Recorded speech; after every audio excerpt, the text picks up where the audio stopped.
দেখে নেই জনতার মতামত। ঝালকাঠিতে তৃণমূল জনতার সঙ্গে কথা বলে মতামতটি পাঠিয়েছেন আমাদের সহকর্মী আল আমিন তালুকদার। ঝালকাঠি থেকে ভোটের ট্রেনে যুক্ত হচ্ছি আমি আল আমিন তালুকদার। আগামী জাতীয় সংসদ নির্বাচনে নারী আসনের প্রার্থিতা নিয়ে বিভিন্ন রাজনৈতিক দল নানান মতামত দিয়েছে। চলুন সাধারণ মানুষ বিষয়টিকে কিভাবে দেখছে জেনে আসি।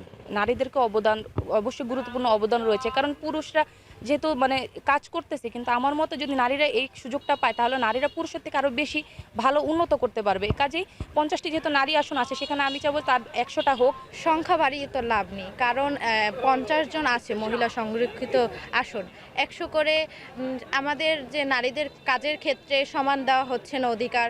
নারীরা পারে, বাট তাদের দেওয়া হচ্ছে না। সাধারণ আসনে কেন নারীদের দেওয়া হচ্ছে না?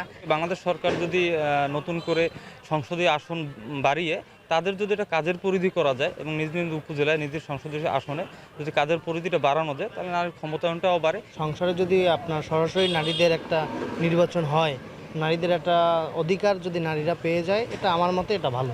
যেহেতু 50 জন আগে ছিল সংরক্ষিত, কিন্তু তাদেরকে আমি দেখিনি যথাযথভাবে কাজে সঠিকভাবে অংশগ্রহণ করতে। এখন যদি 100 জন করা হয়, তাদেরকে সঠিকভাবে কাজে অংশগ্রহণ করতে পারবে নাকি সেটা নিয়ে আমি সন্দেহ।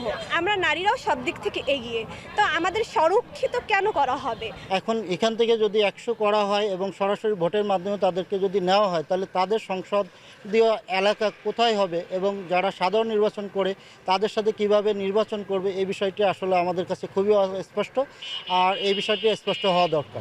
সংসদে এখন বর্তমানে 5% নারীদের কোঠা দেওয়া হয়েছে, কিন্তু আমার মতে যে নারীদের কোঠা বাড়ানো উচিত। রাজনৈতিক দলেও তাদের অংশগ্রহণ করা, সমান সুযোগ সুবিধা দেওয়া উচিত, কারণ তারাও পারবে রাজনৈতিক দলটাকে ঠিক মতন পরিচালনা করতে। সংরক্ষিত আসন বাদ দিয়ে দেওয়া হোক, কারণ নারীদের তো যোগ্যতা আছে, সেই অনুযায়ী যদি যে দলগুলি আছে সবাই সমন্বয় হয়ে যদি একসাথে করতে পারে, জিনিসটা আসলে ভালো হবে।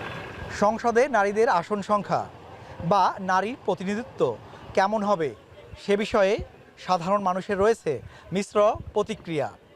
এ অবস্থায় ঐক্যমত্যের ভিত্তিতে রাজনৈতিক দলগুলো কি সিদ্ধান্ত নেয় সেটি এখন দেখতে চান সচেতন ভোটাররা।